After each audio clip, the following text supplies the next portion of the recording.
in the period after this election, we'll also be using U.S. Postal Service change of addresses, but that's, sometime after this election. Department of Motor Vehicles is our main source of both the new registrations that they receive, but also that's the main file we use for doing the data matching. If somebody doesn't have a driver's license, then they send it off to Social Security Administration and comes back to them. So they're the conduit also for the Social Security Records Center in Washington. Last quick question. Obviously, this is maybe the most egregious issue of voter intimidation you've seen so far. Are there any other issues of intimidation or disenfranchisement you've seen so far? We've received many, many complaints about mass mailings of absentee ballot requests that had out-of-state addresses for the return, Colorado, Florida, that kind of thing. Now, this is not where you should apply an absentee ballot. It's a deceptive practice of some kind.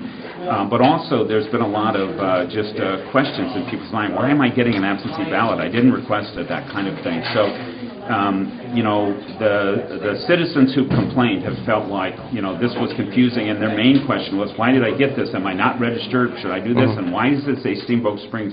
And some of them thought that we had mailed them to us, which is, of course, a separate problem. But that's been another big issue that we've found this year. There have been mass mailings of absentee ballot requests with the return address being someplace out of state, and that's just, it's just not correct. And it would, I think, could confuse some voters, did confuse voters who called us.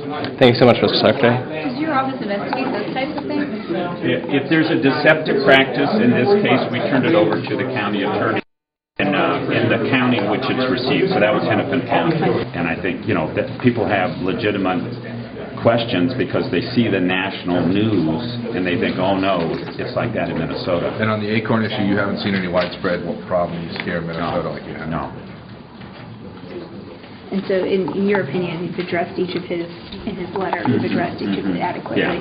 Okay. Well, and also, some of the questions were duplicated, so we attached both when we sent it back to him and said, see this part. There was a question about people who appeared to be quite old, and we explained in the first letter and in the second letter that when the databases were created, in the old days we didn't ask people when they were born. We were actually more polite in those days. And so people who were older, they put in either 1850 or 1900 as their birth date so that the computer would accept their records. Of course, they're not 150 years old. But there are 1,400 Minnesotans that are over 100 according to... 1,400, Isn't that great? Yeah. Wow. Yeah, that seemed kind of amazing. That's their estimate of how many Minnesotans are 100 years or older. So, but in any case, we have a lot of old people in Minnesota, but the computer system was a consolidation of county systems, and they were consolidations of voter records from a long time ago when we didn't ask people their year that they were born.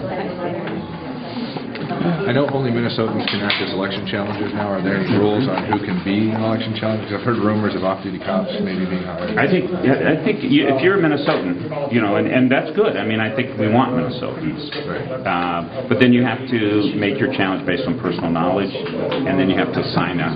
You do it in writing. You write it in. No further restrictions. No.